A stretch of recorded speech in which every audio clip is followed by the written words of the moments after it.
السلام علیکم۔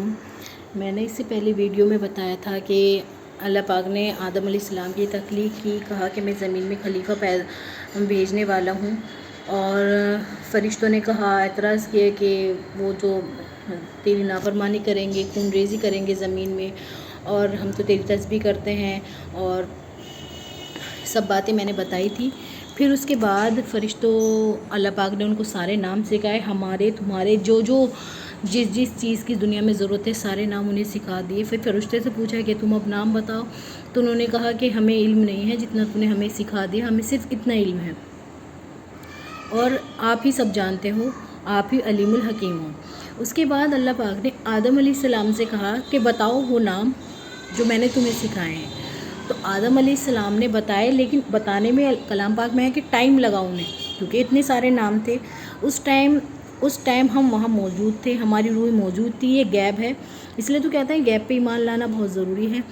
ہم وہاں موجود تھے، انہوں نے ہمارے سب کے نام، چیزوں کے نام، اور جو چیز دنیا ہمارے نام کے ساتھ ساتھ کہ ہم بد ہوں گے یا ہم ایمان والے ہوں گے، سب کچھ اللہ کو ڈیٹیل میں انہوں نے بتا دیا۔ اس کے لیے انہیں ٹائم لگا تھوڑا۔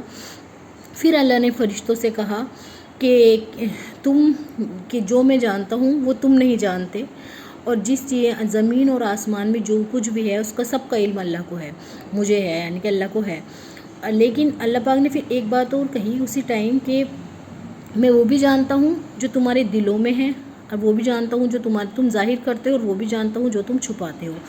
تو یہ بات فرشتوں کے لیے تو تھی نہیں، کلام پاک میں جب یہ آیت آتی ہے تو یہ بات فرشتوں کے لیے تو تھی نہیں، یہ بات تھی کس کے لیے تھی؟ ابلیس کے لیے۔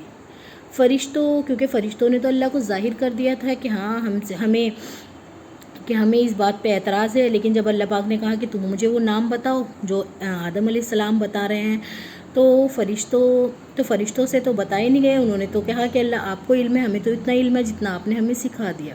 اور انہوں نے اپنی توبہ بھی کی کہ ہاں کہ ہم سے غلطی ہو گئی کہ ہم نے آپ سے اس طریقے سوال کیا، ہمیں کچھ علم نہیں ہے، آپ سب کچھ جانتے ہیں۔ جب فرشتوں نے توبہ کر دی تو اللہ پاک نے کس کے لیے یہ بات کہی کہ میں وہ بھی جانتا ہوں جو تم چھپاتے ہو، اور میں وہ بھی جانتا ہوں جو تم ظاہر کرتے ہو، کیونکہ ان سب کے بیچ میں ابلیس بھی کھڑا ہوا تھا۔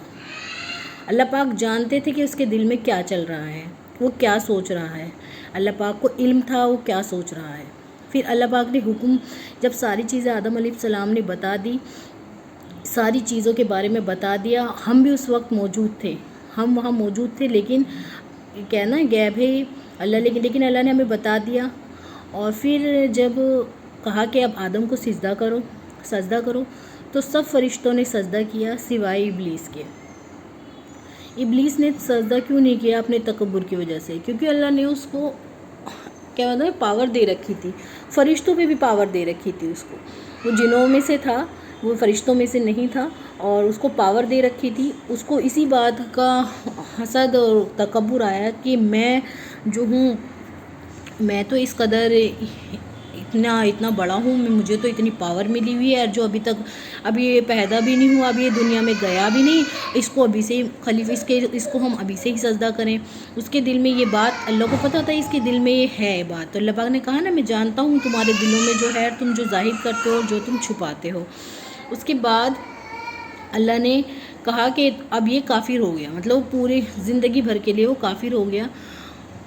یہ ہے وہ واقعہ شروع سے میں نے جو آپ کو ڈیٹیلنگ میں بتایا ہے، کہ مطلب انسان کا جو تکبر ہوتا ہے نا، کسی چیز کو اگر جو اللہ پاک کسی کو کوئی کچھ دے دیتا ہے تو اس میں تکبر آ جاتا ہے، وہی چیز ابلیس میں آ گئی تھی۔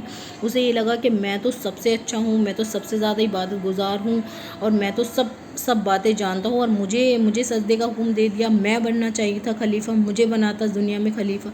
تو مطلب اس کو اس چیز کا حسد تھا کہ یہ تو مٹی سے بنا ہوا ہے، گارے سے بنا ہوا ہے، اور میں آگ سے بنا ہوا ہوں، میں زیادہ اس سے افضل ہوں۔ لیکن اللہ کہتا ہے جو میں جانتا ہوں وہ آپ نہیں جانتے، وہ تم نہیں جانتے کہ کون زیادہ افضل ہے، کیونکہ اللہ کو سب پتہ ہے۔ اللہ کو یہ بھی پتہ تھا کہ ابلیس کے دل میں کیا چل رہا۔